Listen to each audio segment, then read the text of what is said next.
selamat pagi. Jumpa lagi dengan saya dalam renungan Happy Sword Family. Sebelumnya mari kita berdoa. Tuhan, terima kasih untuk pagi hari ini, terima kasih untuk hari ini, terima kasih untuk penyertaan-Mu dan perlindungan-Mu. Pagi ini kami mau buka rema kami, buka pengertian atas setiap kami masing-masing. Biarlah juga Tuhan lingkupi hamba-Mu ini, biarlah segala sesuatunya keluar daripada Engkau saja. Terima kasih Yesus, haleluya. Amin.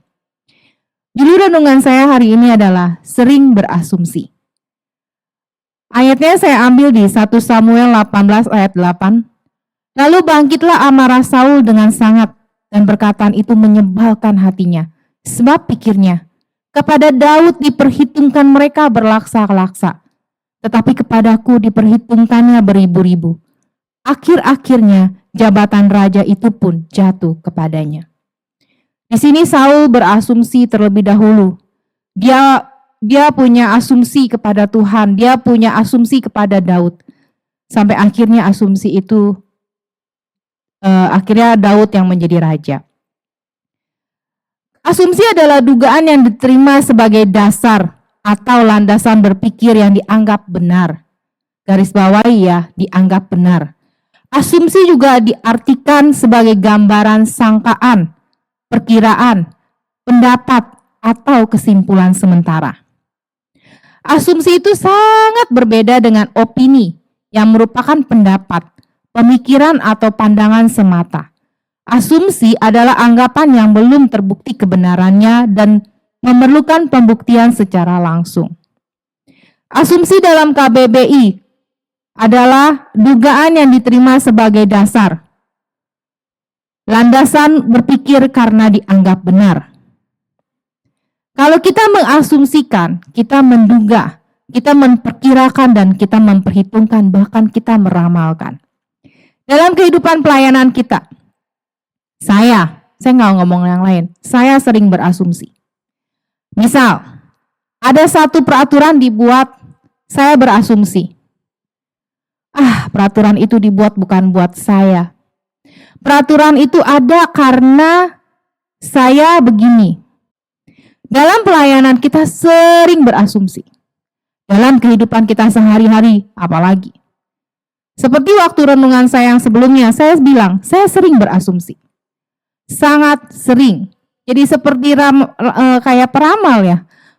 Kalau nih misalnya saya dengan anak-anak saya juga, kalau mereka cerita, saya sering tuh berasumsi.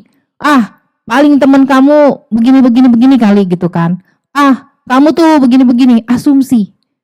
Dan ketika Bapak Gembala bawa ini, saya menerima bahwa asumsi itu memang selalu tidak baik jatuhnya. Saya discuss dengan anak saya, apakah asumsi itu bisa benar? Bisa, tapi kecil. Kebanyakan kita berasumsi itu selalu praduga yang jangan-jangan nih gitu. Kalau ngomong sehari-hari ini, jangan-jangan nih dia begini, dia begitu. Ada satu kejadian dalam hidup saya. Jadi ada kejadian, Ibu Gembala ada bicara dengan saya. Ibu Gembala bilang, ada yang gak suka nih sama kamu, kayaknya ngerjain kamu. Awalnya waktu saya sakit, saya pikir saya sakit biasa. Saya nggak punya, justru lagi gitu saya nggak punya pikiran saya dikerjain atau apa. Karena memang saya cuma berpikir gini, kayaknya tadi siang nggak apa-apa. Kenapa ketika sore saya langsung drop. Dan itu sampai 3 hari, 4 hari gitu sakitnya. Sampai separah itu sakit saya. Dan waktu Ibu Gembala bicara, saya tuh nggak punya asumsi, saya nggak punya praduga yang siapa. Saya bilang sama Ibu Gembala bahwa siapa ya Mi? Komunitas saya tuh kecil banget gitu. Ya komunitas gereja saya juga jarang, maksudnya nggak sampai akrab banget gitu kan.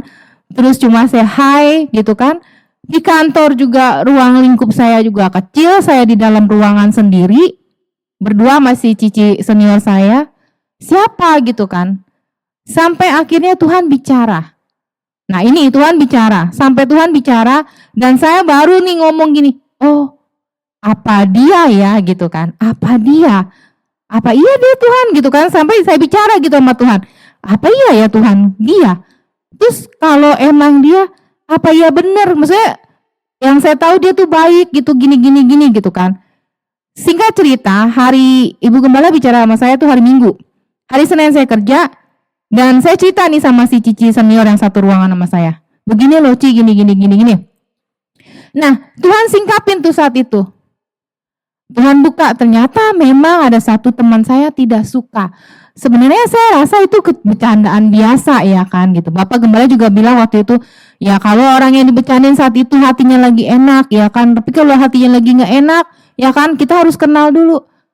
Tapi saya belajar bahwa belakangan ini saya juga diajarin suami saya bahwa saya terutama harus bisa mengendalikan perkataan saya, menguasai perkataan saya. Dan menurut saya gitu, menurut si Cici ini juga saya biasa aja bercandanya gitu.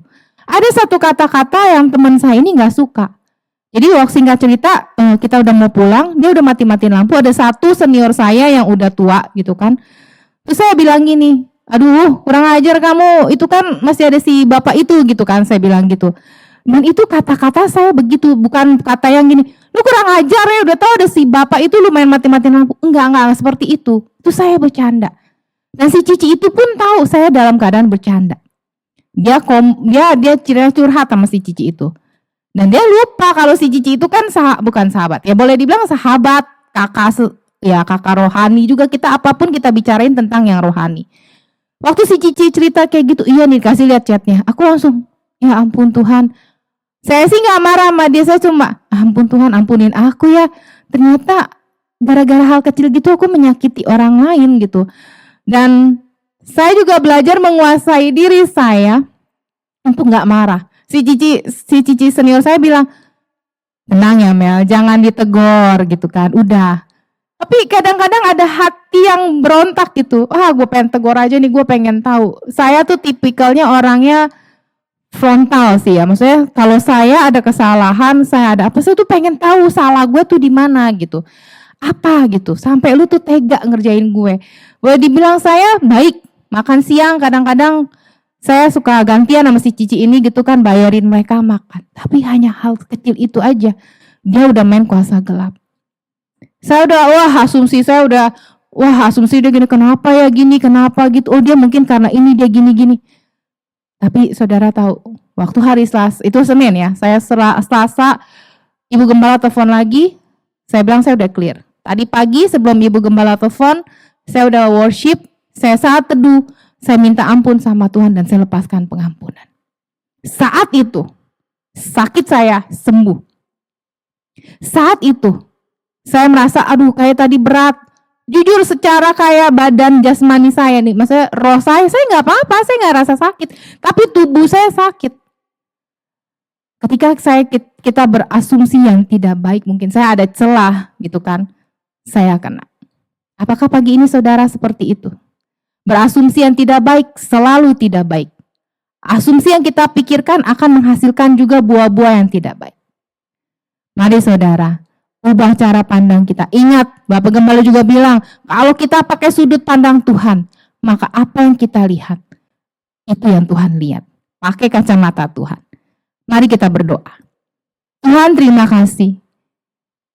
Tuhan ampuni kami kalau kami sering berasumsi yang tidak baik. Selalu kami melakukan penilaian, praduga yang tidak baik. Itu keluar dari diri kami. Tuhan Yesus, ampuni setiap perkataan kami, setiap asumsi kami di dalam pikiran kami. Buang jauh-jauh itu Tuhan di dalam nama Tuhan Yesus. Biarlah kiranya kami mau pakai pikiran Tuhan, kami mau pakai ucapan-ucapan yang daripada Tuhan saja. Terima kasih Tuhan. Kami mau serahkan pagi ini ke dalam tangan-Mu. Haleluya. Amin. Terima kasih, Tuhan Yesus memberkati.